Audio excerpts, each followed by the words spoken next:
Hello guys, Hut here. I've got a pretty interesting HRE build order here that I'd like to show you guys. It's a fast castle into Burgrave build, but I think it's only viable on 2 maps. And obviously HRE isn't viable in a lot of matchups at the moment, unfortunately, but I think on Altai and Hill and Dale, which are the 2 maps I think this build is actually pretty good on. I think it's actually pretty strong, so let's have a look. So standard start with HRE, going Scout Prelate, 4 on food, 2 on gold straight away. Our first Scout is going to go across the map, go mid-map, and just try and get as many sheep as possible. That's the normal play. Second Scout is going to be very conservative, just looping around your base. You're basically just looking for the 1 or 2 sheep that are going to spawn like in this sort of area. We obviously get our 2 here. Prelate's just going to be chilling. And so why is this build only possible on Altai or Hill and Dale, you might ask? Well, the thing is, we want to actually take advantage of the fact we have a close deer spawn, and we want to push deer into our TC as quickly as possible. So the reason you want to push as early as possible, including even in Dark Age, is because if the deers are not in such a good spot, our deers are obviously in an amazing spot, like all of our res are really safe this game. If our deers were forward or something like that, the enemy scout will come in, notice that we're trying to push deer to the TC, and just start shooting them and killing them outside the range, which is not what we want. We want to try and get this entire deer pack basically under the TC. The entire aim of this build is that you really have like nothing that is able to be harassed on the map. You're going to be off gold quite early, and you're only going to have a single vill on wood at a certain point. So your entire economy is basically focused under the TC. Because HRE's main problem in the current meta is they just really struggle to get food. They don't have a good way of contesting the map in feudal. So civs like Rus, French, England, they can really like dominate HRE in a bunch of situations like this where they just can't get access to food.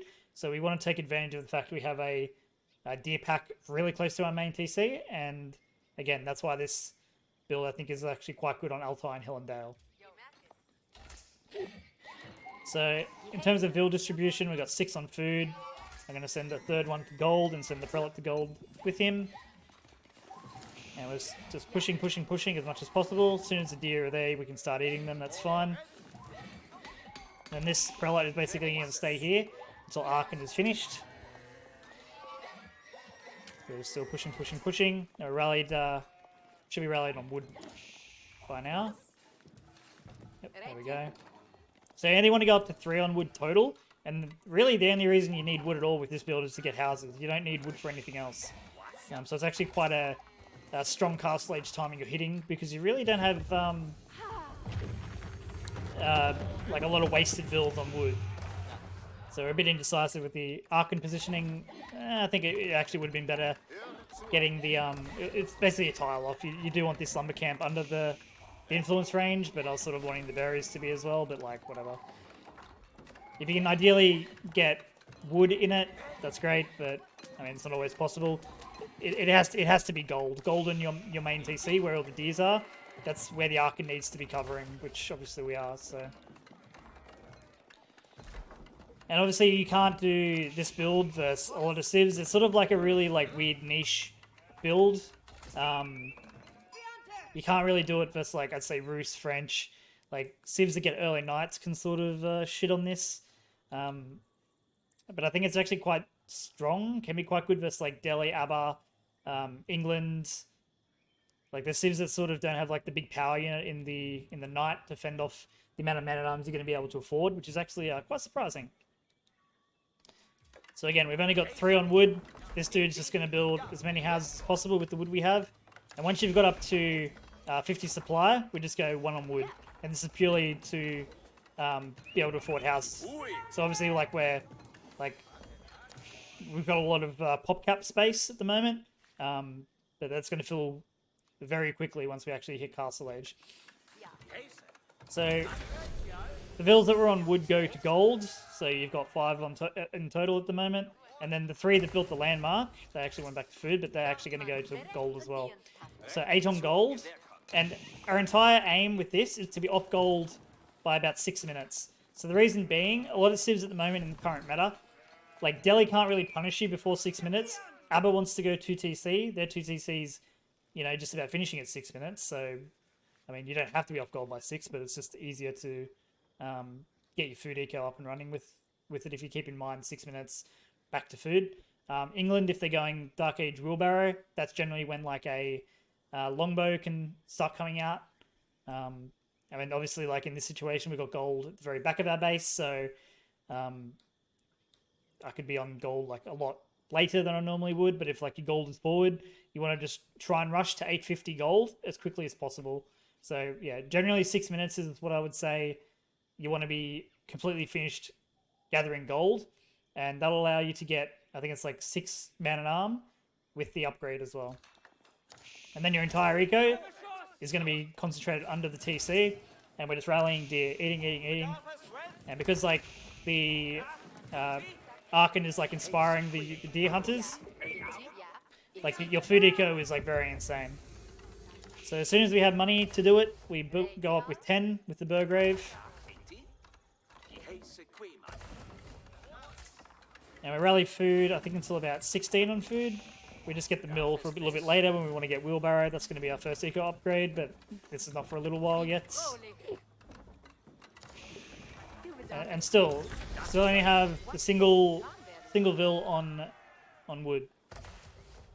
So you can see we've got 1, 2, 3, 4, 5. We've got 6 man-at-arms, which are going to be actual man-at-arms, not early man-at-arms, which makes use of all of our 250 leftover gold. So we're going to rally straight to where our gold mine is, because in a normal game, this is what would be pressured first, I guess. If the enemy is forward against you with archers or like horsemen or spears, that sort of thing, you want to like kick them off your gold so you can go back to gathering. You're just going to wait a little bit. You got to play it by ear depending on how much stuff they have here. And like if they were being, I mean, obviously it's a different situation with your resources being in the back and very safe. But like if I had a gold here or something and this was being towered or pressured, look for your second gold and just go there and just secure that. Because with this sort of style, your entire plan is to like kick them back, and then as soon as you have any sort of map presence, you just spread out your vills and try and take as much of the map as possible. So we can be taking these deer, we can be taking this boar, we want to be taking the relics, that sort of thing. And obviously with like the man-at-arms being coming out this quickly and at this timing, like it's 8 minutes. We're going to have, I think it's like 15 man-at-arm, but like 9 minutes.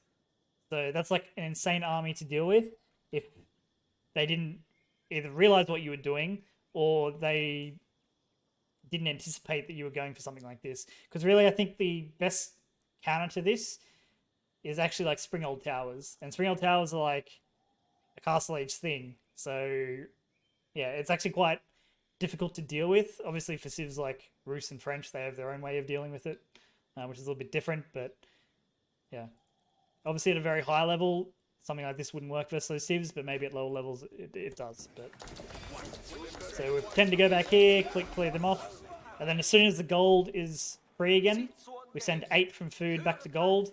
And this basically just allows us to afford more or less non-stop man-at-arms. I do a couple of manual drop-offs here.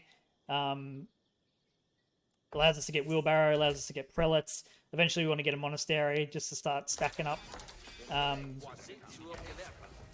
the relics. And we're just rallying across the map. Like it should just be a constant production as long as possible. Like food really is the limiting factor with this. So making. 9 minutes. What do we got?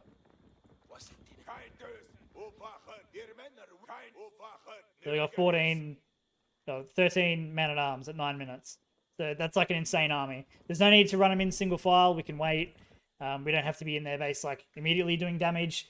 Like this is going to be insane for any feudal army to deal with, essentially. So we go up to 20 on food, and then we're going to start rallying back to wood. Because the Archon didn't actually inspire these vills the whole time, wood eco suffered a bit, so we actually couldn't afford the monastery. But if it actually is buffing your wood vills, you won't have that problem.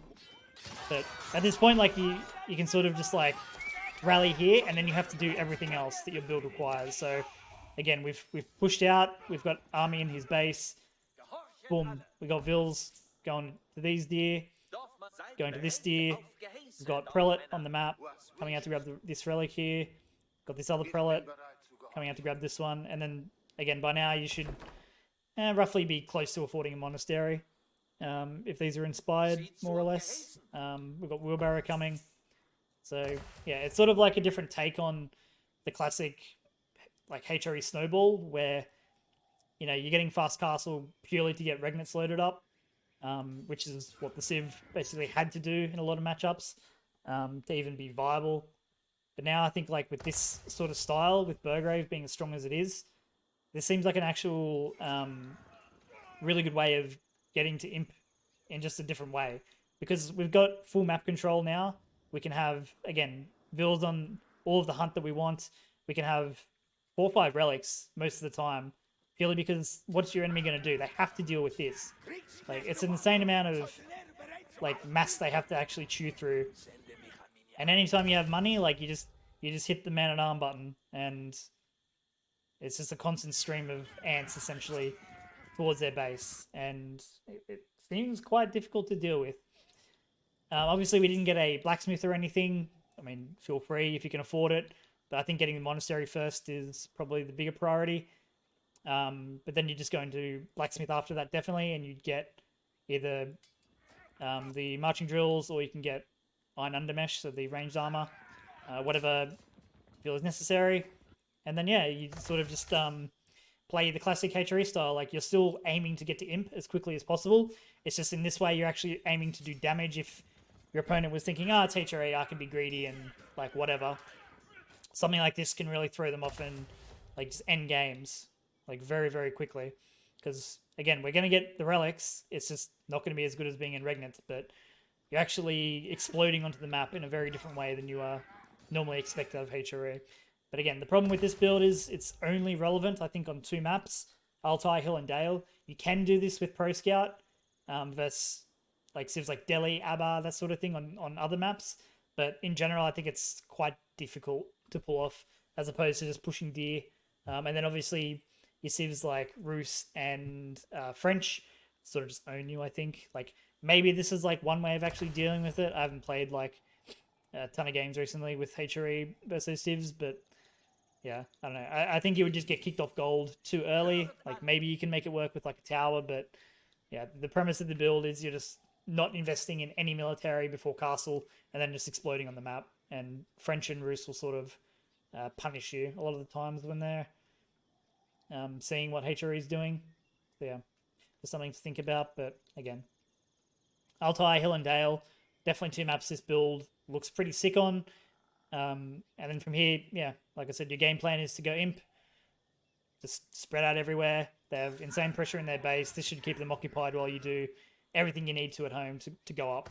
So obviously you would cut man-at-arms at a certain point. Like most of the time it feels like they would just die.